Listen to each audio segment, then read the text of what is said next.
회피형이든 불안형이든 사실 이게 중요한 거거든요. 안녕하세요. 연애자격 가람쌤입니다. 헤어지신 분들 보면은 진짜 연락 하나 때문에 헤어진 경우를 많이 보거든요.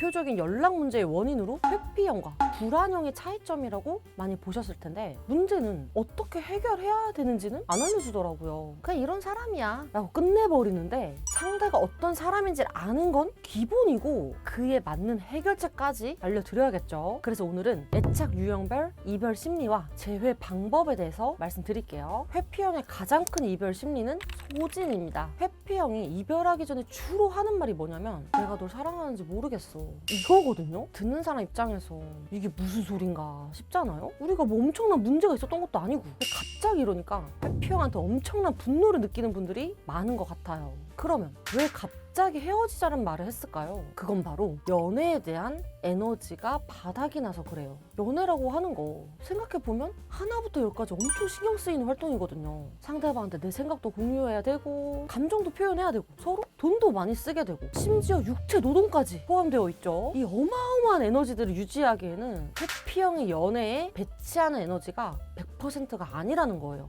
정리하자면 회피형은 연애에 쓸 에너지가 많이 없습니다. 회피형이신 분들이 많이 하는 말 중 하나가 만났을 때 잘하면 되죠, 이거거든요. 결국 안 만났을 때는 다른 데에 에너지를 쓰고 있는 거죠. 그런데 상대가 나한테 시간을 더 요구하고 연락도 자주 하길 바라면 회피형도 바꾸기는 해요. 그런데 이렇게 바꾸는 회피형은 결국 에너지를 모두 소진해버리게 됩니다. 원래 생활비를 50만 원씩 쓰던 사람이 100만 원씩 쓰려면 대출을 받든 월급을 값을 받든 해야 되는 거니까요. 결국 이런 연애의 끝은 회피형의 에너지 소진입니다. 가불도 다 땡겼고 이제 내가 할 수 있는 거 다 했으니까 하면서 연애를 종료합니다. 보통 회피형의 경우는 잠수 이별이나 상황 이별이 많기도 하고요. 그래서 회피형과 잘 지내는 방법은 바로 회피형의 노력을 인정해 주는 것, 그리고 조금이라도 노력했다면 폭풍 칭찬해주기, 이 두 가지가 진짜 중요하니까 명심해 주시고요. 회피형은 에너지가 많이 있진 않아요. 왜냐하면은 연애를 할 땐 연애에 최선을 다하지만 그 외의 시간에는 개인 시간을 보낸다던가 커리어를 쌓는다던가 취미 활동을 한다던가 이렇게 뭔가를 할 때 몰두를 하는 성격이다 보니 사실 멀티도 잘 안 되고 에너지 소진이 좀 큰 편입니다. 그러다 보니 연애에 쓸 수 있는 에너지가 많진 않아요. 근데 이런 사람한테 좀 더 나한테 시간을 써라, 연락을 더 해달라, 에너지를 써달라고 하면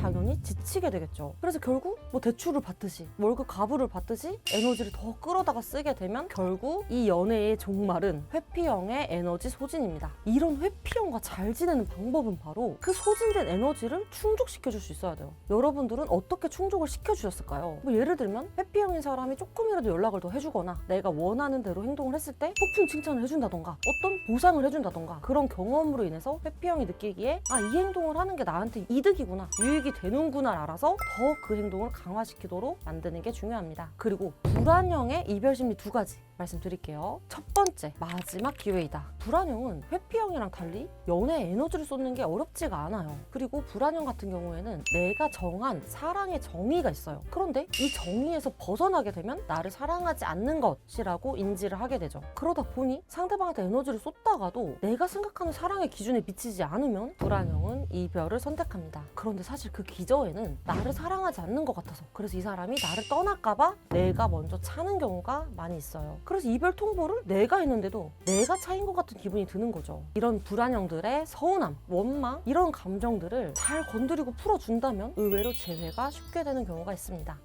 타이밍이 정말 중요하고 상대방이 남아있는 그 감정 때문에 막 쏟아낼 때 정말 막말을 하거나 하거든요. 이렇게 단호한 모습을 보여줄 때 어떻게 대처하느냐가 관건이에요. 그래서 이때 제때 찾아오시기만 하면 재회는 가능합니다. 그리고 두 번째, 사랑하지 않아서. 금사빠처럼 보일 수 있는데 불안형은 연애를 시작하는 계기가 외로워서, 상대가 날 좋아해줘서일 때가 있어요. 연애가 1순위이다 보니까 상대가 나를 1순위로 생각해줬으면 하는 만큼 상대가 만족을 시켜주지 않을 때 외로움을 크게 느끼는 거죠. 문제는 연애를 시작하고 나서예요. 상대가 자신의 욕구를 충족시켜주지 않을 때 그 외로움까지 감수할 만큼 사랑하는 건 아니니까 이별을 선택하게 되는 거죠. 사실 이렇게 이별했다면 이런 불안형에겐 타격이 별로 없어요. 아니, 이별했는데 나는 왜 아무런 감정이 안 들지?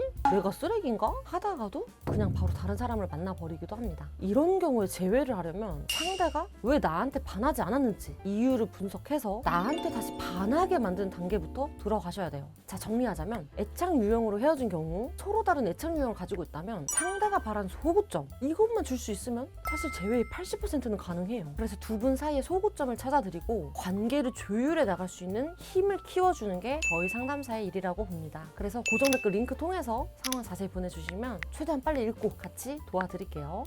오늘 애착 유형별 이별 심리학 제외 꿀팁에 대해서 쫙 풀어드렸는데요. 회피형은 에너지 소진, 불안형은 자기 불안과 아니면 상대방이 떠나도 괜찮다고 느낄 때 잊지 마시고요. 오늘 영상 도움 되셨다면 구독, 좋아요, 댓글, 알람 설정까지 부탁드리고요. 여러분들의 행복한 연애와 결혼 생활을 진심으로 응원합니다. 그럼 다음에 또 뵐게요. 안녕.